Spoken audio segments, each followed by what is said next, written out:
the district where we are here now, Bangalore rural district, it is under a severe water crisis and the groundwater level is gone down from the surface approximately 1500 feet. And the surface water bodies which are there, available sources of water like wetlands, ponds, temple tanks, they are all in a very degraded state. Myself Karthik, I am a localite here. I studied for 7 long years in campus which is beside of this wetland. Namaste, Janardhan. So, 55 varsha vayasu. Okay, my name is Trilok Gulati. I have been the president of the Road Developer Industries Association for almost 10 years. ನಮಸ್ತೆ, ನನ್ನ ಹೆಸರು ಶಿಲ್ಪಾ ಮುನಿಶಂಕರ್. ಬಾಶೆಟ್ಟಳ್ಳಿ ಗ್ರಾಮ ಪಂಚಾಯಿತಿ ಉಪಾಧ್ಯಕ್ಷರು 2015ರಿಂದ 2020ರವರೆಗೂ ನಾವು ಉಪಾಧ್ಯಕ್ಷರಾಗಿದ್ವಿ. My name is Priya and I am the secretary of the Developer Industries Association. ನನ್ನ ಹೆಸರು N Ramanjanappa. ನಾನು ಬಾಶೆಟ್ಟಳ್ಳಿ ಗ್ರಾಮ ಪಂಚಾಯಿತಿ ಅರಳಿಗುಡದಳ್ಳಿ ಗ್ರಾಮದ. ನನ್ನ ಹೆಸರು ಬಾಬು ಅಂತ, ಅರಳಿಗುಡದಳ್ಳಿ ಗ್ರಾಮಸ್ಥ. ನನ್ನ ಹೆಸರು ಎ ಮುನಿರಾಜು, ಮುಖ್ಯಾಧಿಕಾರಿ ಪಟ್ಟಣ ಪಂಚಾಯಿತಿ ಬಾಶೆಟ್ಟಳ್ಳಿ. ನನ್ನ ಹೆಸರು ಪರಿಮಳ. ನನ್ನ ಹೆಸರು ಮುನಿರತ್ನಮ್ಮ, ಅರಳಿಗುಡದಳ್ಳಿ ಗ್ರಾಮಕ್ಕೆ ಸೇರಿದವರು. I am Shashikala here. I work as Senior Manager Wetlands for WWF India, Worldwide Fund for Nature. So the current project under which the Bashetelli Kere has been rejuvenated, which is supported by Nokia. Under this project, we have looked at rejuvenation and conservation of urban and peri-urban wetlands, and the success story is what we are going to talk about. From 2010 to 2017, I have been watching the process of this wetland. From where it was a dry land and it was used for open defecations and cattle grazing, which was not used for anything for localites, and now it is filled with some water.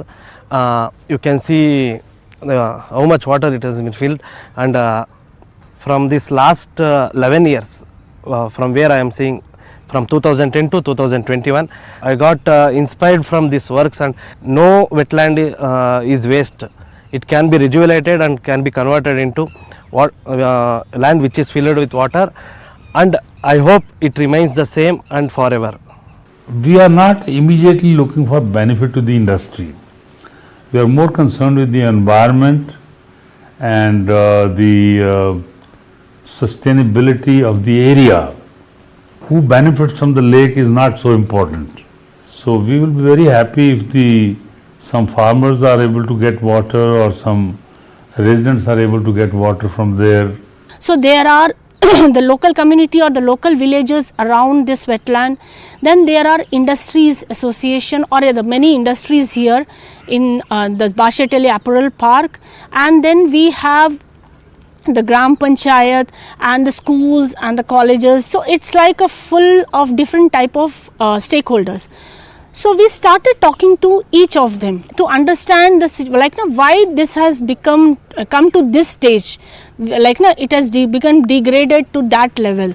So people started telling that 20 years back or 30 years back, this water from this wetland was used for irrigation in the nearby command area. And it was in a very serene state. But then slowly as industrialization happened, many of these farming lands was converted into industrial area and farmers moved out. And few farmers who started who were continued doing this farming, they dug their bore wells and they started looking for piped water rather than looking at this wetlands as a source of irrigation for them. ನಾವು ಹುಟ್ಟದಾಗಲಿಂದ ಇದೇ ಊರಲ್ಲೇ ಹುಟ್ಟಿ ಬೆಳೆದಂಥದ್ದು. ಈಗ ನಾನು ಮುಂಚೆ ಎಲ್ಲ ವ್ಯವಸಾಯ ಮಾಡ್ತಾ ಇದ್ದೆ. ನಮ್ಮದೆಲ್ಲ ಜಮೀನಿತ್ತು, ಹಿಂದೆ ಬಾವಿಗಳಲ್ಲೆಲ್ಲ ನೀರು ಬರ್ತಾ ಇತ್ತು. ಇತ್ತೀಚಿನ ದಿನಗಳಲ್ಲಿ ಕೆರೆಗಳಲ್ಲೆಲ್ಲ ಹೂಳು ತುಂಬ್ಕೊಂತು, ಸುತ್ತು ಎಲ್ಲ ಕೈಗಾರಿಕಾ ಪ್ರದೇಶಗಳು ಬಂದಾದ ನಂತರ ಕೆರೆಗಳೆಲ್ಲ ಮುಚ್ಚೋಗ್ಲಿಕ್ಕೆ ಶುರುವಾಯಿತು. ಜಮೀನುಗಳನ್ನೂ ಕೂಡ ಇಂಡಸ್ಟ್ರೀಸ್ ಏರಿಯಾದವರು ಅಕ್ವೈರ್ ಮಾಡಿಕೊಂಡ್ರು. ಆನಂತರ ನಾವು ಬೇರೆ ಮಾರ್ಗನ ಜೀವನೋಪಾಯಕ್ಕಾಗಿ ಬೇರೆ ಮಾರ್ಗ ಹುಡ್ಕೋಬೇಕಾಗಿ ಬಂತು. See, generally if you see any such degraded wetlands, and if it is next to an industrial area, definitely there is a perception, and many times it's true also, that industries are a part of the problem of pollution.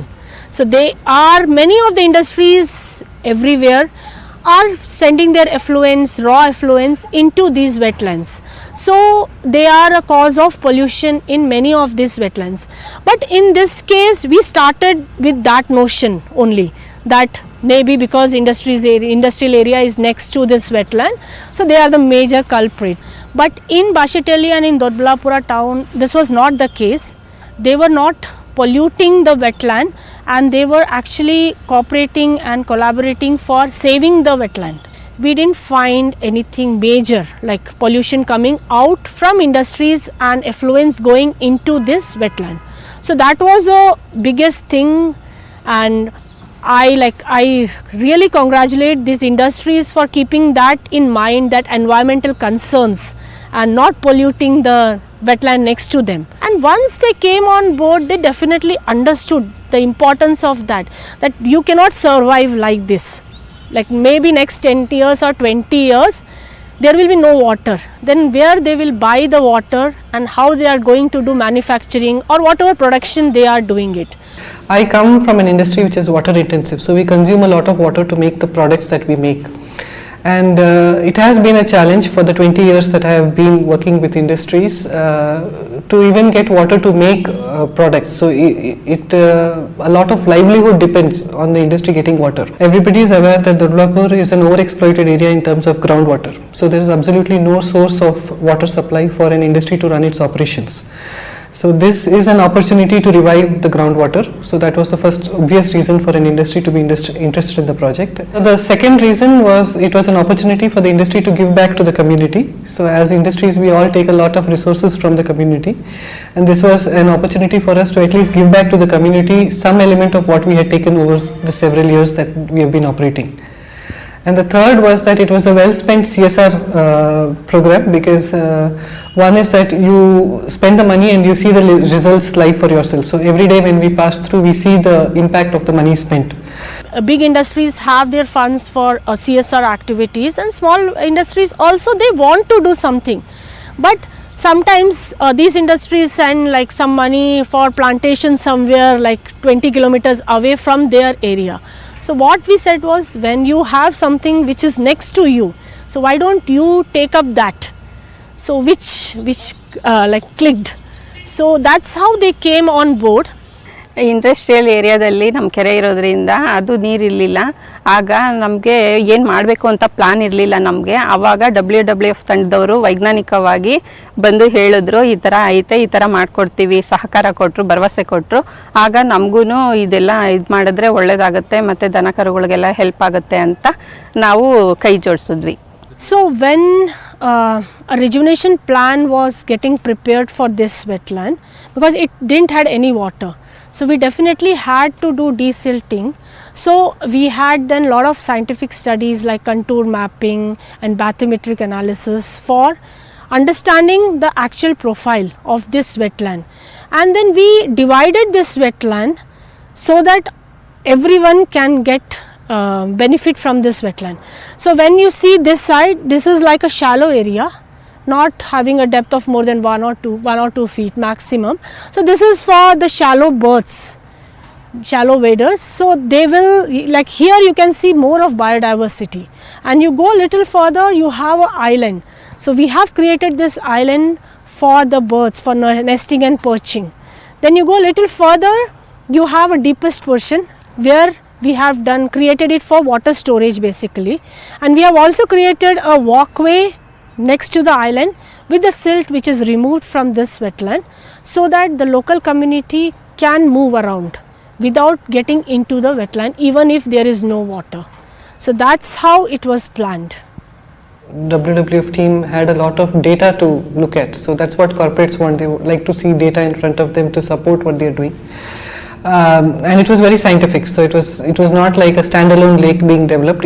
They tried to show the link between the lake and the different impacts that it will have, whether it was the conservation of the wildlife or the birds, or the overall impact on the society. So that I think that whole picture made a big difference. And then we also studied the drainage pattern, like connectivity from where water is coming into the wetland. then we, like, that was something which was a revelation for us, that this is not an independent wetland, but it is a cascade of like 4 to 5 wetlands, and from the upstream wetlands it is connected, and because the connectivity is lost or degraded, the water is not coming into this wetland, and also the catchment is degraded. There are 5 cascade wetlands in Bashettihalli, the catchment area. Bashettihalli wetland, Aralli-Gurdalli wetland, Anekere, Doddakere and Obdanhalli, and Utkuntekere. And the multi-stakeholder committee rejuvenated the Bashettihalli wetland and Aralli-Gurdalli wetland. Also the channels which are bringing water to the wetlands, the independent channels and also the connecting channels.